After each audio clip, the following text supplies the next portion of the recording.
Eu saudo a amada igreja com a paz do Senhor, amém? Amém. Eu gostei do tamo junto. E tamo junto, né, Hélio? Tem que ser assim, uma vida.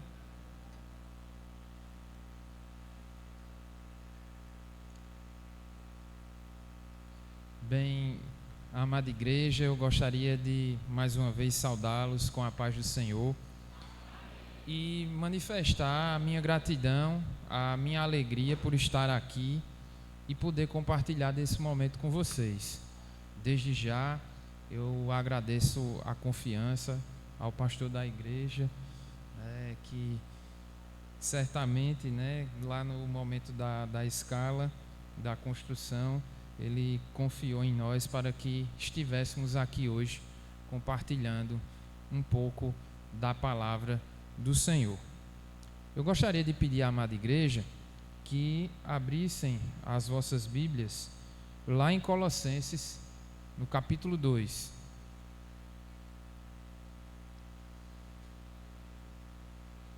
Capítulo 2, e nós iremos ler até o iniciozinho do capítulo 3.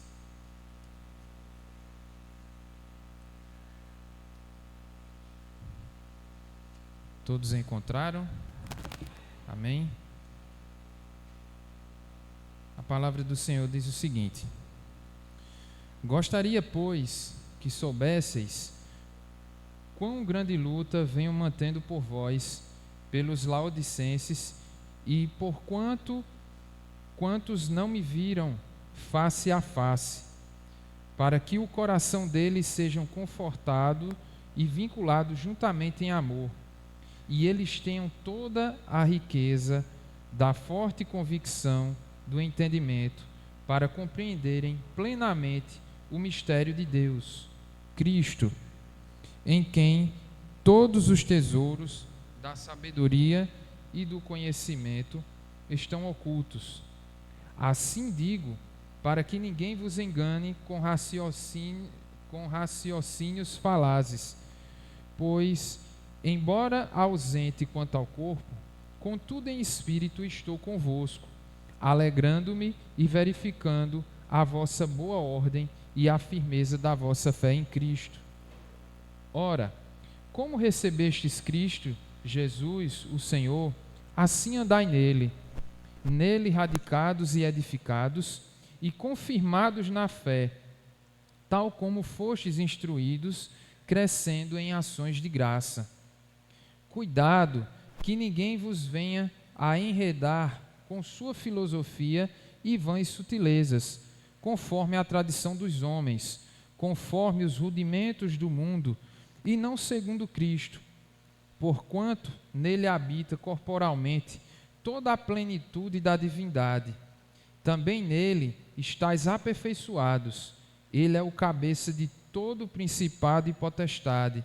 Nele também fostes circuncidados, não por intermédio de mãos, mas no despojamento do corpo da carne, que é a circuncisão de Cristo, tendo sido sepultados juntamente com ele no batismo, no qual igualmente fostes ressuscitados mediante a fé, no poder de Deus, que o ressuscitou dentre os mortos.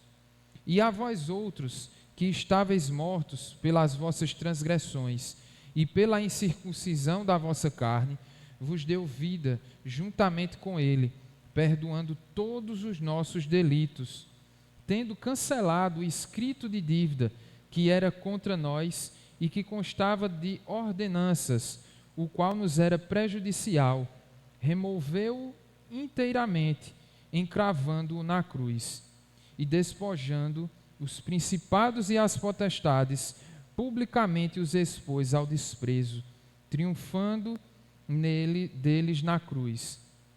Ninguém, pois, vos julgue por causa de comida e bebida, ou dia de festa, ou lua nova, ou sábados, porque tudo isso tem sido sombra das coisas que haviam de vir. Porém, o corpo é de Cristo. Ninguém se faça árbitro contra vós outros, pretextando humildemente pretextando humildade e culto dos anjos, baseando-se em visões, enfatuando, sem motivo algum, na sua mente carnal, e não retendo a cabeça, da qual todo o corpo, suprido e bem vinculado por suas juntas e ligamentos, cresce o crescimento que procede de Deus. Se morrestes com Cristo para os rudimentos do mundo, porque como vivesseis no mundo vos sujeitais a ordenanças? Não manuseieis isto, não proves aquilo, não toques aquilo outro, segundo os preceitos e doutrinas dos homens. Pois que todas estas coisas com o uso se destroem. Tais coisas com efeito têm a aparência de sabedoria, como o culto de si mesmo, e de falsa humildade, e de rigor ascético. Todavia, não tem valor algum contra a sensualidade. Portanto, se fostes ressuscitados juntamente com Cristo, buscai as coisas lá do alto, onde Cristo vive assentado à direita de Deus. Amém? Amém, igreja? Podeis se assentar.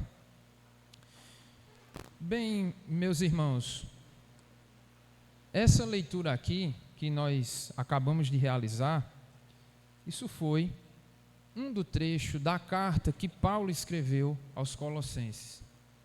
E qual era o contexto vivido pela igreja ali até então? O contexto era de que aqueles fiéis que estavam ali na cidade, em Colossos, eles estavam sendo surpreendidos por algumas filosofias vãs. E filosofias, dentro desse contexto, não era, digamos assim, uma busca racional pela verdade, mas seria em um contexto em que estava havendo ali alguns falsos servos, digamos assim, que estavam propondo situações relacionadas, digamos assim, a um certo ocultismo. E aí a gente vai entender o porquê ao longo da carta aqui. Além disso, havia uma mistura dessa situação, né, dessa busca por essas filosofias vãs, com algum certo tradicionalismo judaico, com algumas tradições judaicas. E em terceiro, um outro elemento que é evidenciado é no contexto quando ele fala de um culto dos anjos, que na verdade seria um contexto como um culto com os anjos. Seria uma situação em que de repente a pessoa teria uma determinada experiência e de acordo com essa experiência, digamos assim, poderia colocá-la em um patamar de certa superioridade. Mas aí Paulo ele vem com essa preocupação, mesmo não estando ali no seio daqueles irmãos, mas tomou conhecimento e aí ele aponta que tem se lembrado e que tem preocupado, né, com a igreja e faz esse alerta para que a igreja não esteja suscetível a se perder com doutrinas vãs. Então, nesse contexto, a gente pode elencar aqui 3 grandes verdades. Primeiro, Paulo ele estava preocupado para mostrar, né, que a gente tivesse uma maturidade espiritual. A importância de se ter uma maturidade espiritual para que a gente não possa ser levado pelas vãs doutrinas que possam surgir. Segundo, a suficiência absoluta de Cristo, certo? E terceiro, a liberdade que nós vamos ter em Cristo. Então eu vou pedir para que vocês possam me acompanhar aqui mais uma vez, e à medida que a gente for lendo aqui, a gente vai fazendo alguns comentários e de repente a gente vai tentando observar algumas aplicações que podem estar inseridas aqui. Então vejam só, né? Paulo ele começa dizendo que vem da grande luta que venho mantendo por vós, né? Porquanto não me viram face a face, para que o coração deles seja confortado e vinculados juntamente em amor. Justamente em virtude dessa preocupação que Paulo demonstrava, né, ele queria que a igreja se unificasse em amor para que existisse um certo fortalecimento e se chegasse também ao pleno conhecimento do mistério de Deus, que é Cristo, como está posto aqui, para compreenderem plenamente o mistério de Deus, Cristo. E ele declara que em Cristo estão escondidos todos os tesouros da sabedoria e do conhecimento. Por quê? Porque naquele contexto estavam surgindo outras doutrinas, outros ensinamentos que queriam complementar isso. E a partir do momento que se tem outra doutrina que busca complementar o Evangelho, não necessariamente o Evangelho, mas a pessoa de Cristo, nós estamos tirando a honra que deve ser dada a Jesus Cristo. Então, por isso a preocupação de Paulo, né? E aí, dentro disso, no versículo 3, ele deixa claro que somente por meio da fé na supremacia de Cristo e pela prática dessa fé, eles poderiam penetrar na divina revelação a ser alcançada, apenas por meio de Cristo. E aí, nesse sentido, eu gostaria de compartilhar aqui, para que a gente fosse ler 1 Coríntios 8,5. 1 Coríntios 8,5, ele vai dizer: porque ainda que há também alguns que se chamem deuses, quer no céu ou sobre a terra, como há muitos deuses e muitos senhores. Todavia, para nós há um só Deus, o Pai, de quem são todas as coisas e para quem existimos, e um só Senhor, Jesus Cristo, pelo qual são todas as coisas e nós também por Ele. Então não existia, Paulo estava querendo dizer o seguinte: igreja de Colosso, se tiver alguma outra vã doutrina que esteja querendo colocar uma outra revelação diferente da de Cristo, de modo a complementar isso, saiba que Cristo é suficiente na vida da igreja. A revelação que Deus tinha que mandar já tinha sido enviada. A boa nova já havia chegado.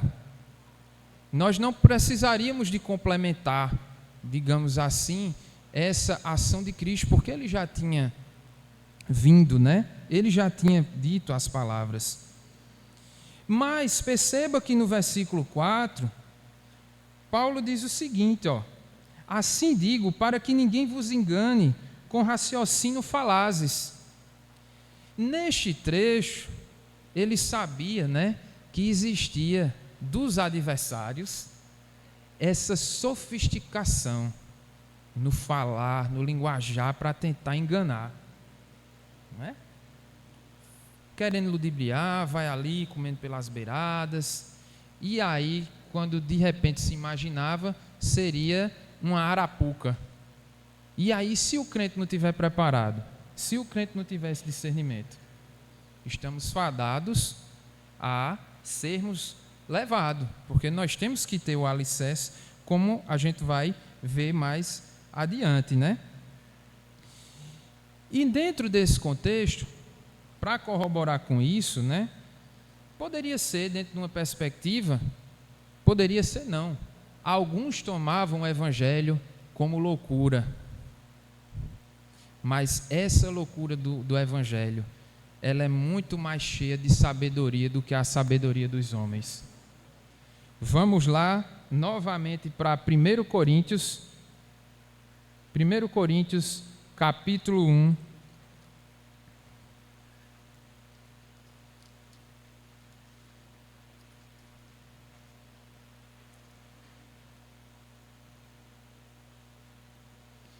Eu vou ler dos versos 20 ao 25, que diz o seguinte: onde está o sábio? Onde o escriba? Onde o inquiridor deste século? Porventura não tornou Deus louca a sabedoria do mundo? Visto como na sabedoria de Deus, o mundo não conheceu por sua própria sabedoria.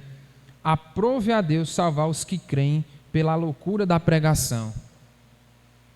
Porque tanto os judeus pedem sinais, como os gregos buscam sabedoria.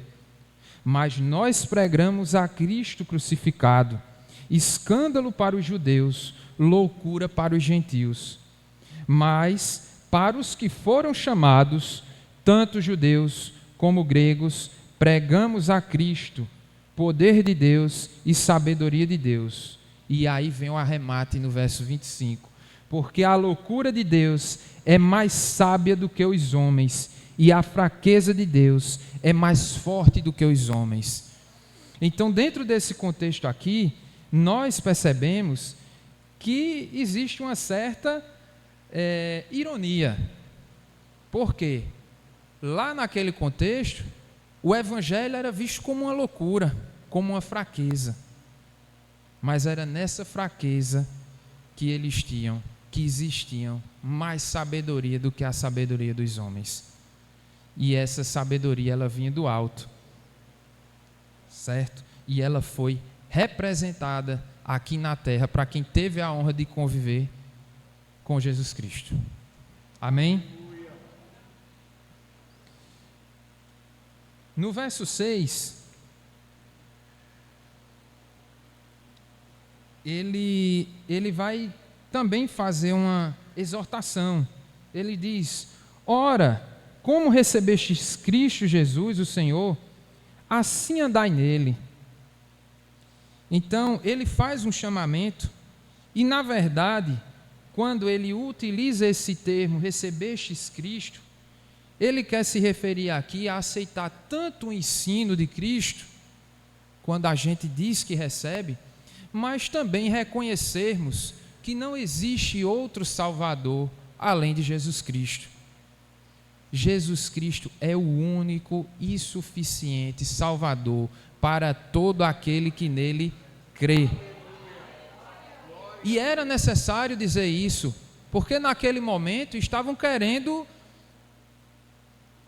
ludibriar a igreja, tirar o foco da igreja, de fato, da pessoa de Cristo. Estavam querendo misturar, fazer um certo sincretismo. E Paulo, preocupado, fortaleceu a igreja. Então, quando ele diz assim, ora, como recebeste de Cristo, Jesus, o Senhor, assim andai nele, né? Nele, radicados e edificados e confirmados na fé, tal como fostes instruídos, crescendo em ações de graça. Isso aqui vai nos remeter, pessoal, a que a gente possa construir raízes profundas, buscar ter intimidade com Cristo, né? Nele radicados, edificados. O nosso alicerce, como bem posto na parábola, nós temos que edificar a nossa casa sobre a rocha. Nós temos que nos fortalecer cada dia mais na busca em conhecer a Deus, para que nós não possamos ser levados por vãs doutrinas. Aleluia. Então, aquele momento seria um momento de tempestade, tempestuoso. A tempestade não necessariamente vai se manifestar na nossa vida dentro de uma perspectiva material, como alguns podem dizer por aí. Nós também somos dotados de emoções, nós temos necessidades materiais, temos sim, mas acima de tudo, nós temos uma necessidade espiritual. Então, para que nós tenhamos uma vida transformada, é necessário que tenhamos um crescimento contínuo. E esse crescimento contínuo, ele depende de uma intimidade com o nosso Deus, com o nosso Senhor. Certo? Cristão que não se aprofunda na palavra, ele se torna vulnerável ao engano. Cristão que não se aprofunda na palavra, ele se torna vulnerável ao engano. E por que eu estou dizendo isso? Se a gente for fazer uma aplicação hoje, meus irmãos, o que é que a gente pode ter? A gente vive em uma geração que busca conhecimento em muitos lugares. Filosofias, redes sociais. Eu sigo uma pessoa lá na rede social, ela me passa tudo o que eu preciso. Não sabe ele que quem está dando a graça daquela pessoa viver é o Senhor. Por mais que aquela pessoa ainda não acredite, mas ainda é a misericórdia do Senhor que está permitindo que aquela pessoa esteja ali. Isso não significa dizer que você não possa fazer uso de busca de algumas fontes para que você possa crescer. Não estou dizendo isso aqui. Por quê? Nós temos uma vida secular. Por exemplo, na minha profissão, hoje eu estou como professor, sou professor. Mas para que eu fosse professor, eu precisei passar por uma formação de graduação, como outras demais pessoas. Está ali Messinho hoje é engenheiro civil, ele precisou estudar as áreas da engenharia civil, certo? Pastor Roberto está aqui, ele precisou estudar, é pedagogo, precisou entender as nuances da pedagogia. E lá, na hora que a gente busca o conhecimento, não se iluda não. Há momentos que nós somos submetidos a algumas vertentes que, quando nós verificamos aquilo ali, a gente sabe que é algo que vai de encontro àquilo que a nossa fé, regra de fé e prática, que é a Bíblia, nos aponta. Então, é alicerçados em Cristo, baseado na palavra que o Senhor nos ofereceu, que a gente tem as condições necessárias para entender, nós temos o discernimento para não ser levado por qualquer palavra de engano. Aleluia. Então, dentro desse contexto, foi como eu já falei, né, e compartilhei aqui, nós temos que ter um alicerce na palavra para não ser levado por qualquer palavra de engano. Mas aí depois, dando continuidade, ele vai fazer uma advertência contra esses falsos ensinos. E aí, a partir do versículo 8, ele diz o seguinte: cuidado que ninguém vos venha a enredar com sua filosofia e vãs sutilezas, conforme a tradição dos homens, conforme os rudimentos do mundo e não segundo Cristo. Então, como eu falei para vocês previamente, essa filosofia aqui não era uma filosofia que de repente a gente pode estudar e de repente refletir e ver como a gente pode melhorar em alguma coisa. Seria o que eles falam, digamos assim, uma busca racional pela verdade. Seria aqui um contexto, né, de que as pessoas estavam querendo discernir alguns mistérios e o que alguns estudiosos chamam de poderes cósmicos. Misericórdia, eu vou fazer um negócio aqui que é para ver se surge algo assim diferente, né?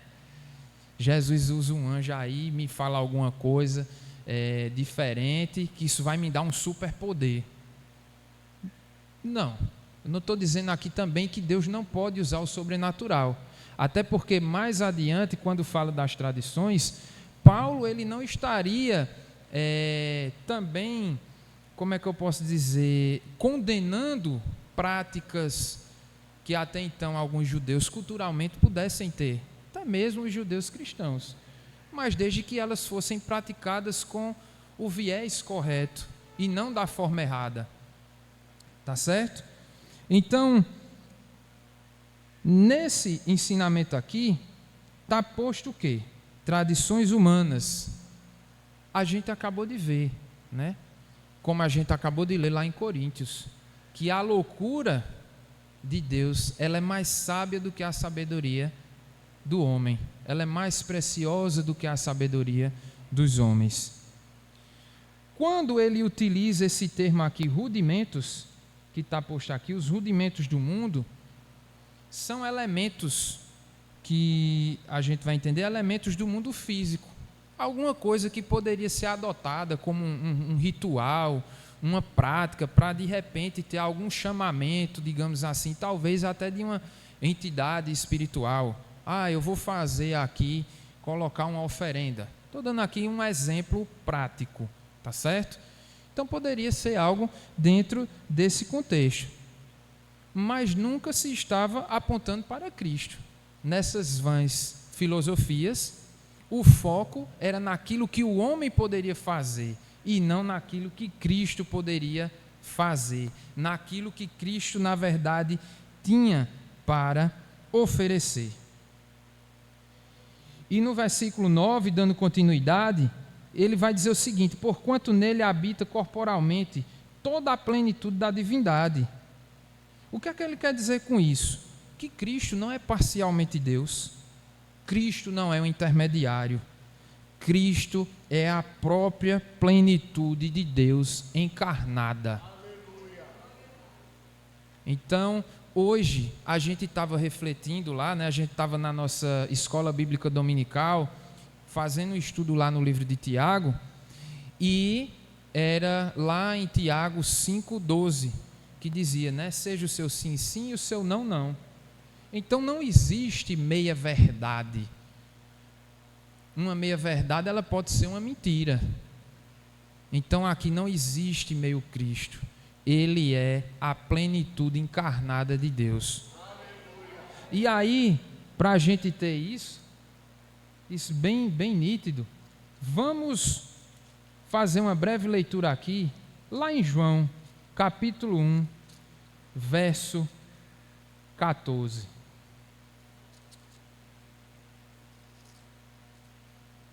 João, Evangelho de João, capítulo 1, verso 14. O que aqui diz o versículo? O Verbo se fez carne e habitou entre nós, e vimos a sua glória como a glória do unigênito do Pai, cheio de graça e de verdade. Vamos ler mais uma vez, a igreja toda junta.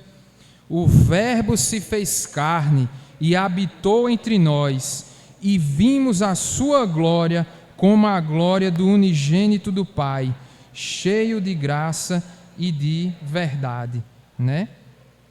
E Paulo ainda continua, né? Também nele estáis aperfeiçoados.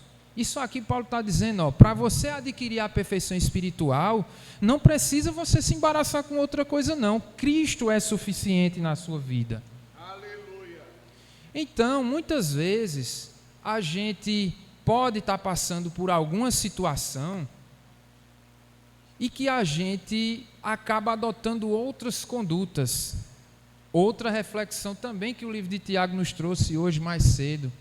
Quando a gente está diante de uma dificuldade, o que é que a gente faz primeiro?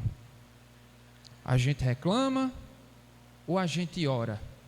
Reconhecendo que a oração do justo pode muito em seus efeitos. Porque se nós reconhecemos que Cristo ele é suficiente em nossas vidas, mesmo diante de um problema, seja ele de cunho emocional, material ou espiritual, se nós colocarmos o nosso coração diante de Jesus, diante do Senhor, certamente Ele agirá. Eu sei o testemunho agora há pouco da irmã Gilda aqui falando, né, da situação adversa que passou com o irmão Hélio. Cada um aqui já deve ter vivenciado alguma experiência. Agora, a oração do justo pode muito em seus efeitos? Pode, mas ela também gera intimidade. E a intimidade nos gera alicerce, como a gente já viu. Esse alicerce faz com que a gente tenha uma edificação robusta, para que quando venham as dificuldades, nós não possamos nos embaraçar com elas, mas reconhecer que nós temos um Deus que vai adiante de nós. Como dito, a gente não precisa de complemento espiritual. Nós não precisamos de estar fazendo certos rituais para complementar. Cristo é suficiente.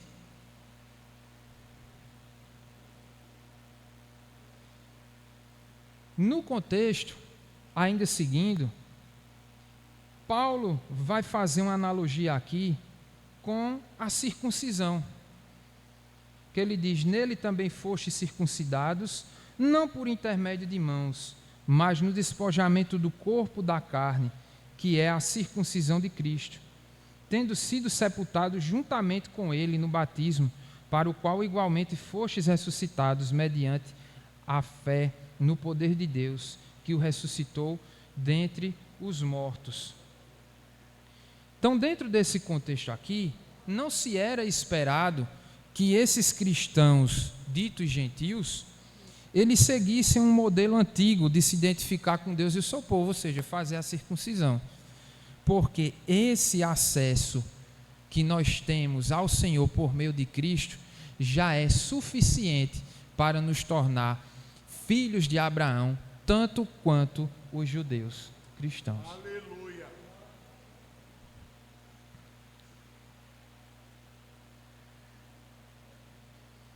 Mais adiante, no versículo 13: e a vós outros que estavais mortos pelas vossas transgressões e pela incircuncisão da vossa carne, vos deu vida juntamente com ele, perdoando todos os nossos delitos, tendo cancelado o escrito de dívida que era contra nós e que constava de ordenanças, o qual nos era prejudicial, removeu-o inteiramente, encravando-o na cruz e despojando os principados e as potestades, publicamente os expôs ao desprezo, triunfando deles na cruz. Então, nesse contexto aqui, pessoal, vejam só, Cristo, quando fez aquele sacrifício por nós na cruz, ele permitiu que a gente tivesse o quê? Salvação. Mas essa salvação também ela vinha junto com o que a gente pode dizer de uma liberdade. Porque até então existia ali o jugo da lei. E a lei, a letra, se ela for vista muito a rigor, no estrito, isso pode gerar muitos danos irreversíveis, até em algumas situações, que podem gerar um certo peso, uma certa carga. Eu posso até fazer uma analogia aqui. Nós temos regras no serviço público, mas no direito administrativo existe um dos princípios que também é chamado de razoabilidade. Então, se às vezes a gente executa muito uma regra ao pé da letra, aquilo ali pode ser nocivo extremamente. E você tem que ter alguns critérios. Você não. O juiz, quando ele vai produzir uma sentença, ele utiliza alguns critérios para poder saber dosar na medida a pena que vai ser imposta. Porque tem que ser algo justo. Não pode ser algo nem para um extremo e nem também para outro. Então, nesse contexto aqui da lei, era como se, do fato da lei, existisse uma certa dívida que tinha sido lá escrita por nós, um termo, e que seria algo muito difícil da gente poder pagar aquilo ali. Mas Cristo perdoou todas as nossas ofensas. Ele cancelou a dívida que era contra nós. Ele removeu o escrito da acusação. E quando ele diz que despojou os principados e potestades, certo? Foi porque, diante daquele sacrifício de Cristo, nós não poderíamos mais ser atormentados e intimidados pelo nosso adversário, Satanás, numa tentativa de nos controlar.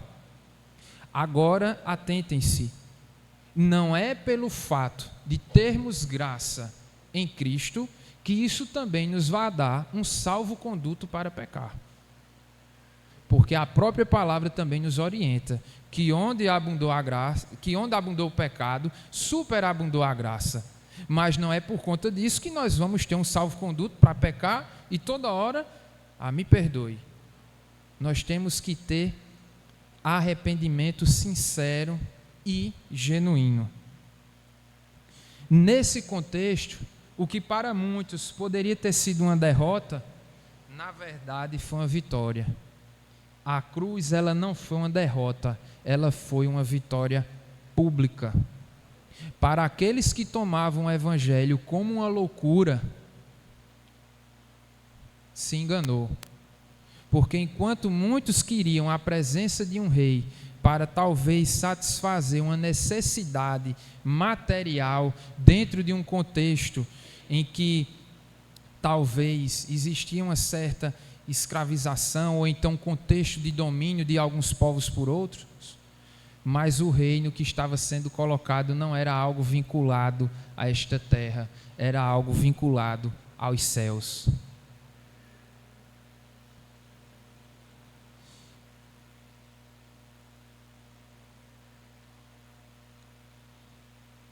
Mais adiante, ele vem falando desse cerimonialismo,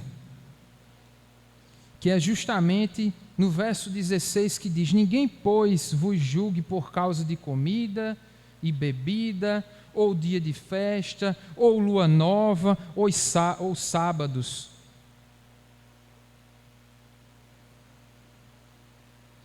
Isso foi dito no contexto porque existia dentro dessas filosofias, dessas falsas doutrinas, uma certa conjugação com aqueles elementos da tradição judaica, mas numa perspectiva que aquilo ali estava escravizando o povo. E Cristo não veio para escravizar, ele veio para libertar e para salvar. E dentro do contexto aqui, não era que Paulo talvez também estivesse condenando essas práticas, desde que elas fossem feitas dentro de um viés correto. Mas tinham pessoas que poderiam se utilizar daquilo ali para querer quantificar talvez uma santificação, ou então dizer que por conta disso poderia ter um poder superior comparado a outros irmãos. Na verdade, todos pecaram e necessitam da graça de Deus. O que vai depender é o grau de intimidade que você tem com o Senhor. E aí ele vai continuando, porque tudo isso tem sido sombra das coisas que haviam de vir, porém o corpo é de Cristo. Ninguém se faça árbitro contra vós outros, pretextando humildade e culto dos anjos, baseando-se em visões, enfatuando sem motivo algum na sua mente carnal, né? Ele fala aqui de pessoas que queriam se dizer altamente espirituais, provavelmente por causa de algumas visões, que dentro desse contexto aí, quando fala culto aos anjos, seria o culto com os anjos, né? E aí você também se colocar como uma aparente humildade. Lembrem-se que os fariseus, eles eram tidos como hipócritas. De repente pregavam uma coisa, mas fazia outra completamente diferente. De tal forma, pessoal, que quando ele coloca isso aqui nesse contexto de pessoas que queriam ser, dentro desse contexto de visões mais espirituais do que outras, eles não estavam conectados à cabeça, que é justamente a questão que vem no versículo 19. E não retendo a cabeça, da qual todo o corpo suprido e bem vinculado por suas juntas e ligamentos, cresce o crescimento que procede de Deus. Essa cabeça aqui que ele se refere é justamente a Cristo. Então, veja, a busca por essas coisas estava nos tirando do foco, do cabeça que era Cristo. E uma vez a gente vinculado, linkado, ligado harmonicamente a esse corpo, a gente poderia, os cristãos na verdade lá, poderiam perder essa perspectiva de crescimento real junto com aquele que era o poço, a fonte de todo entendimento e de toda sabedoria.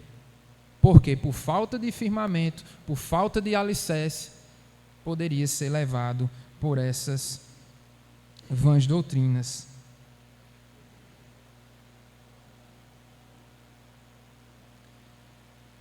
Mas aí ele vem falando, né? no verso 20: se morrestes com Cristo para os rudimentos do mundo, porque como se vivesseis no mundo, vos sujeitais às ordenanças. Não manuseie isto, não proves aquilo, não toques aquilo outro, segundo os preceitos e doutrinas dos homens, pois que todas estas coisas com o uso se destroem. Tais coisas, com efeito, têm a aparência de sabedoria, como o culto de si mesmo e de falsa humildade, e de rigor ascético. Todavia, não tem valor algum contra a sensualidade. Isso aqui vai dizer, não passa de uma vã satisfação própria, tá certo? Então, nesse contexto aqui, tais condutas estavam levando os homens a um certo envaidecimento, a uma falsa aparência de sabedoria, a uma falsa humildade, para se colocar diante dos homens, talvez como se estivesse numa verdadeira santidade, querendo produzir, mostrar-se mais santo do que os outros. Mas o fato é que a aparência de sabedoria não significa verdadeira espiritualidade. Religião não transforma coração. Regras não regeneram a alma. Esse ascetismo que é dito, ascetismo é, digamos assim, uma busca por uma moralidade religiosa excessiva. Eu sou uma pessoa que cobro muito moralidade, cuidado com a família, com a esposa, com os filhos, com a ajuda ao próximo, mas é tudo da boca para fora, porque a prática do indivíduo é maltratando a esposa, é tendo relacionamentos fora do casamento, é vivendo uma vida que não é sacra e abarrotando santidade, é querendo ser exemplo com palavras quando a sua vida não é um testemunho daquilo que você professa. Somente a união com Cristo produz vida verdadeira, porque é o Espírito quem vai nos convencer da nossa limitação humana. Então, se nós dissemos que já somos nova criatura,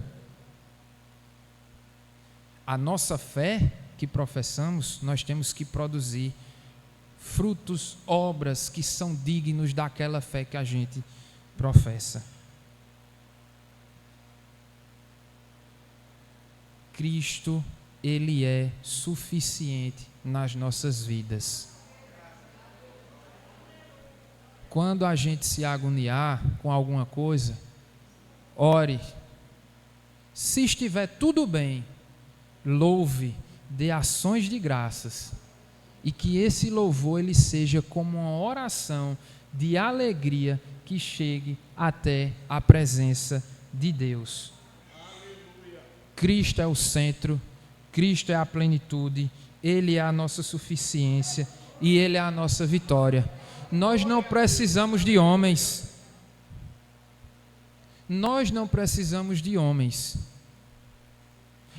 Mas se de repente eu vou lá para um hospital e alguém vai me atender, eu preciso, sim.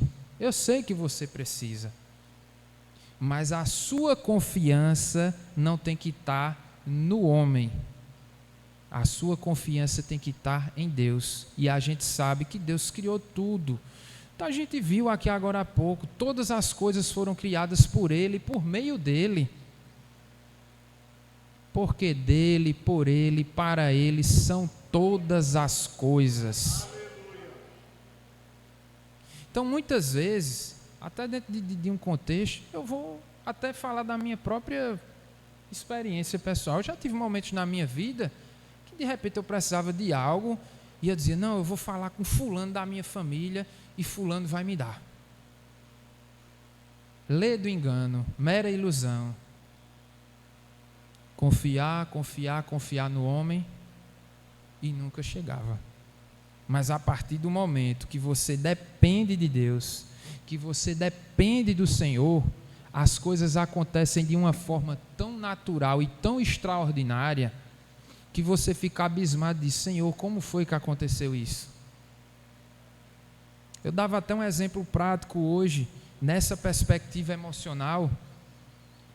Às vezes a gente tem algum conflito, seja na nossa casa, seja no nosso trabalho. Nós somos humanos, nós temos uma natureza bioquímica, tem hormônios, tem hora que a gente aflora, tem hora que a gente está mais agoniado, é natural. Agora a gente não vai fazer disso uma prática constante de vida, né? E aí às vezes tem situações que a gente se depara, a pessoa chega para a gente e é numa brutalidade, numa falta de educação tamanha, e na hora Deus ali lhe dá uma serenidade, lhe dá uma sabedoria para conduzir determinadas situações, que depois você para e olha: Senhor, como foi que eu fiz isso?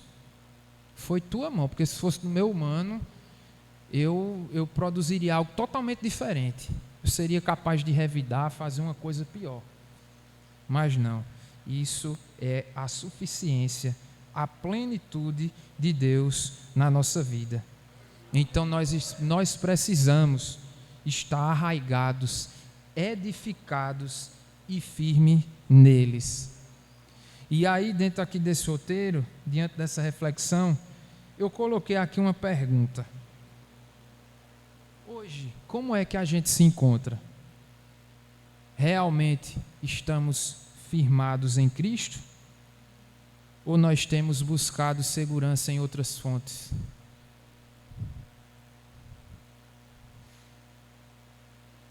Precisa você responder não, você reflete aí. Cristo tem sido suficiente para nós? Ou nós temos, em alguns momentos, buscado talvez alívio em outras fontes? Estou estressado, vou fazer atividade física, faça, mas também ore, entregue a Deus. Tem uma pessoa na minha família que está com enfermidade, é difícil, meu irmão, não é fácil não, mas entrega, confia ao Senhor, descansa, que a gente possa sair daqui com essa convicção, que Cristo é tudo o que a gente precisa,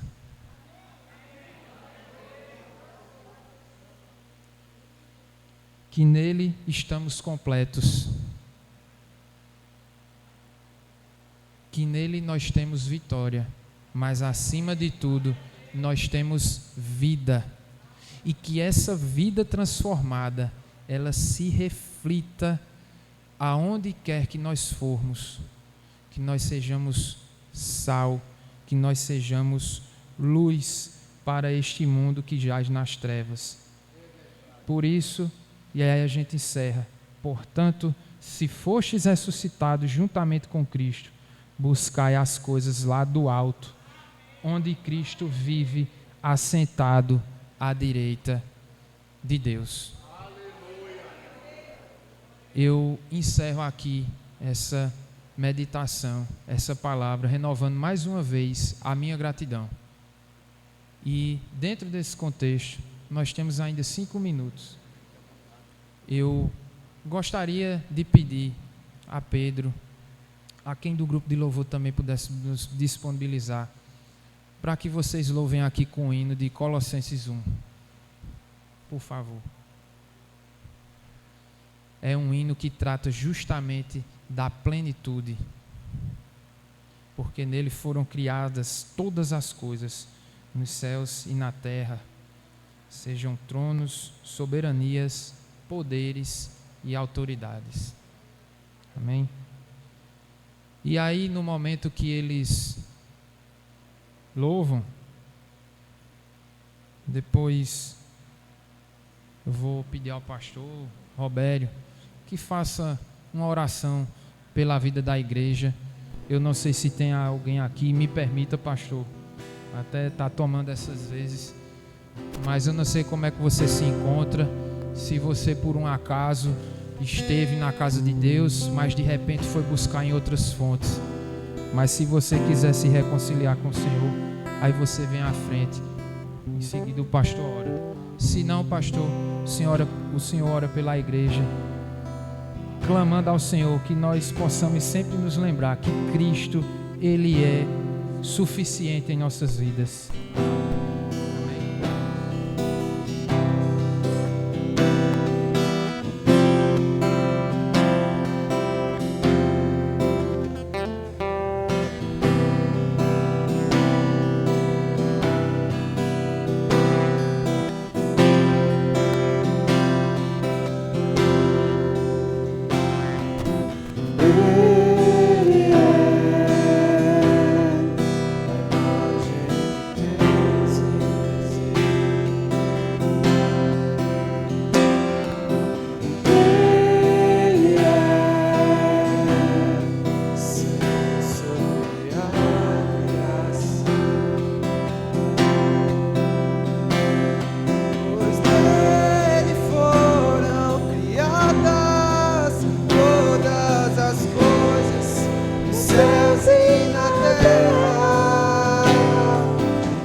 Nosso coração, com certeza alegramos o coração de Deus. Amém? Deixa eu ver se tem alguém aqui em nosso meio que esteja querendo fazer o seu concerto com Deus, a sua reconciliação com o Senhor, que queira tomar uma posição, renovar a sua aliança com Deus. Que às vezes, irmãos, a gente anda com Deus e vamos colocando as coisas num pé de formalidade tão grande que deixamos de lado o nosso compromisso efetivo e cumprimos com o compromisso formal. Vem, presta um culto, mas a sua alma está vazia, está distante, está carente. E você hoje quer dizer: Senhor, eu quero renovar minha aliança contigo. Eu quero estar aqui diante da tua presença, renovando a minha aliança com o Senhor. Há alguém que queira tomar uma posição ao lado de Cristo? Eu sempre vou dizer isso, amados. Às vezes nós nos preocupamos muito com os desviados que andam fora da casa de Deus, mas nós temos que nos preocupar com os desviados que estão dentro da casa de Deus. Se alguém quer tomar uma posição, e aí eu vou dizer uma coisa: às vezes a gente fica pensando assim: se eu for lá na frente, o que é que vão dizer de mim? Que importa o que vão dizer de você? O mais importante é você estar bem com Deus. Você está bem com Deus? Todos nós estamos bem com Deus nesta noite. Amém. Glória a Deus. Pois nós vamos orar pela igreja, deixando essa palavra. Vocês que temem ao Senhor, confiem no Senhor. Ele é o seu amparo e o seu escudo. O Senhor lembrou-se de nós. Ele nos abençoará. Abençoará a casa de Israel. Abençoará a casa de Arão. Ele abençoa os que temem o Senhor, tanto pequenos como grandes. O Senhor abençoe mais e mais a vocês e aos seus filhos. Que vocês sejam abençoados pelo Senhor, que fez os céus e a terra. Que os céus são os céus do Senhor, mas a terra Ele deu aos filhos dos homens. Os mortos não louvam ao Senhor, e nem os que descem à região do silêncio. Porém, fazer isso, nem os que descem à região do silêncio podem fazer isso. Nós, porém, bendiremos o Senhor desde agora e para sempre. Deixa eu dizer uma coisa: se nós tivermos prestado bem atenção à palavra que foi ministrada, que palavra rica, né, irmãos? Palavra forte, palavra, irmãos, que gera convicção no coração de quem é crente e desperta o desejo de ser crente naqueles corações que ainda não são. Que Deus abençoe a cada um de nós, que cada um de nós nos apropriemos da bênção do Senhor na nossa vida. Amém? Senhor, nós te rendemos graças nessa noite, ó Pai, pela maneira tão maravilhosa como o Senhor falou conosco, ó Deus. Te agradecemos, ó Pai, porque o Senhor tem falado de maneira muito forte a vida da tua igreja, Pai, de sorte que todo aquele que sobe a tua casa, toda aquela que sobe a tua casa, tem recebido o melhor, como está escrito no livro do profeta Isaías: se quiseres e me ouvires, comereis o melhor desta terra. Nós rogamos ao Senhor a tua bênção sobre a vida de toda a tua igreja, de todo o teu povo, de cada irmão, de cada irmã, de cada família, de cada lar. Meu Senhor, toma toda a tua santa igreja nas tuas mãos, ó Pai. Se acaso há alguma coisa que nós precisamos consertar com o Senhor, nos leva a tomar uma atitude, meu Deus, de maneira que possamos desfrutar de todas as bênçãos que o Senhor tem derramado sobre nós, Pai. Obrigado pela tua igreja, obrigado pela tua palavra, obrigado pelo teu povo reunido nesse lugar, obrigado pela instrumentalidade dos teus filhos aqui à frente. Obrigado, ó Deus, por todos e por todas. Recebe a nossa gratidão. Nós te exaltamos e te bendizemos por tudo, Pai amado, em nome de Jesus Cristo, teu Filho amado, que vive e reina para sempre. Amém e amém.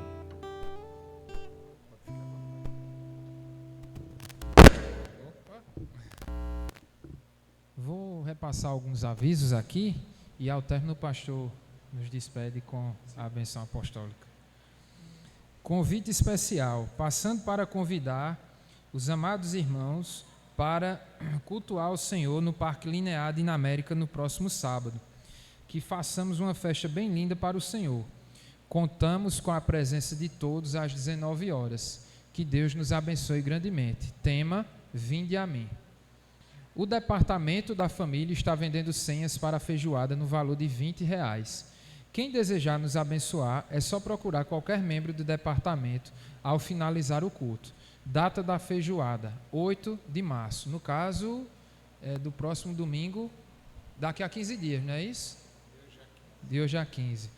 No final do culto, o Lano deseja falar com os membros do departamento na sala ao lado. Amém? Estamos esclarecidos dos avisos, né? Está ali o casal 25 com o seu bebê que já está ali fazendo estripulia com as pernas e os braços, não é? Que Deus abençoe essa família, em nome de Jesus, que a bênção do Todo-Poderoso recaia soberanamente sobre vocês com toda a graça celestial. Amém? Que tenhamos uma semana na presença do Senhor, todos os dias, 5h30, nosso culto matutino, e temos na terça-feira à tarde, consagração com a nossa irmã Nevinha, na terça-noite, nosso culto de oração, na quarta pela manhã, consagração com a missionária Vanina, na quinta, nosso culto doutrinário, na sexta, nossa vigília, e assim a igreja segue a sua caminhada aqui na face da terra. Eu queria convidar Rildo para vir aqui à frente, para nós estarmos orando por ele. Nosso irmão Rildo estará passando por uma cirurgia na terça-feira, se Deus quiser, com a graça de nosso Senhor Jesus Cristo, que você esteja acobertando nosso irmão, a sua família, com oração, né, irmãos? A gente sabe que a batalha de Rildo tem sido uma batalha bem renhida, como diz o cântico, né? Uma batalha renhida, uma batalha de revoluções diárias, luta diária, mas o Senhor é contigo e a graça do Senhor tem sido com essa família. Amém? Ele, quinta-feira, estava meio que angustiado com exame de sangue que estava para fazer, que a cirurgia dependia desse exame de sangue, e a gente dizia: homem, Deus faz um milagre num segundo, e graças a Deus deu certo, e a cirurgia permanece, né, marcada para terça-feira. Então amanhã ele estará indo no final da tarde para o hospital, se preparar, que todos nós estejamos orando, irmãos. Ele confessa como ser humano a sua fragilidade. Quem não? Quem é que vai para uma cirurgia que diz assim: olha, eu não tenho medo, está tudo mentira. Às vezes o coração está tucu, tucu, tucu, só Jesus. E eu dizia a Hildo: você é humano, você tem todo o direito de ficar apreensivo, mas tem que ter uma certeza: eis que estou convosco todos os dias da vossa vida, até a consumação dos séculos. O Senhor está coladinho, viu? Juntinho, dando força, dando graça, usando aqueles médicos. Que Deus te dê força mais e mais. Senhor, nós te rendemos graças, ó Deus, pela vida do nosso irmão Hildo, que estará se submetendo a essa cirurgia, Pai.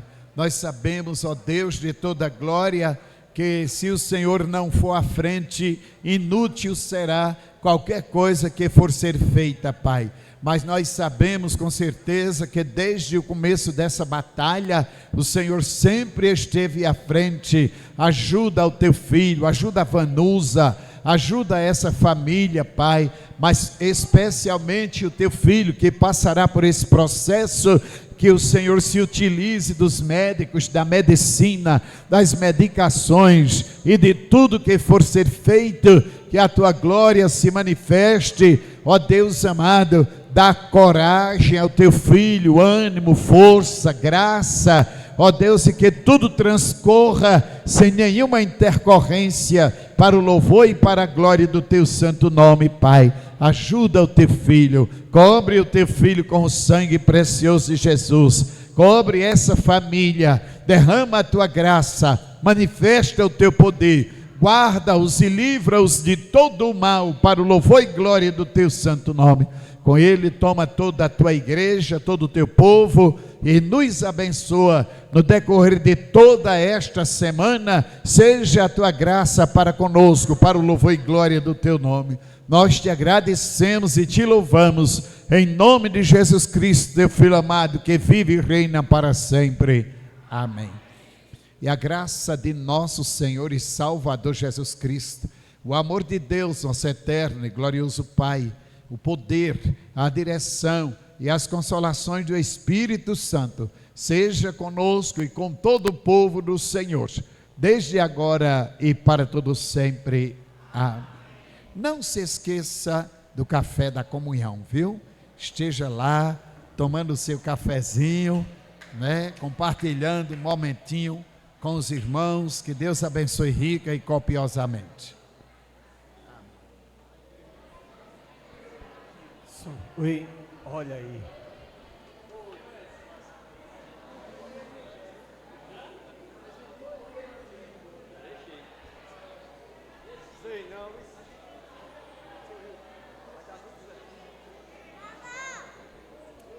Oi.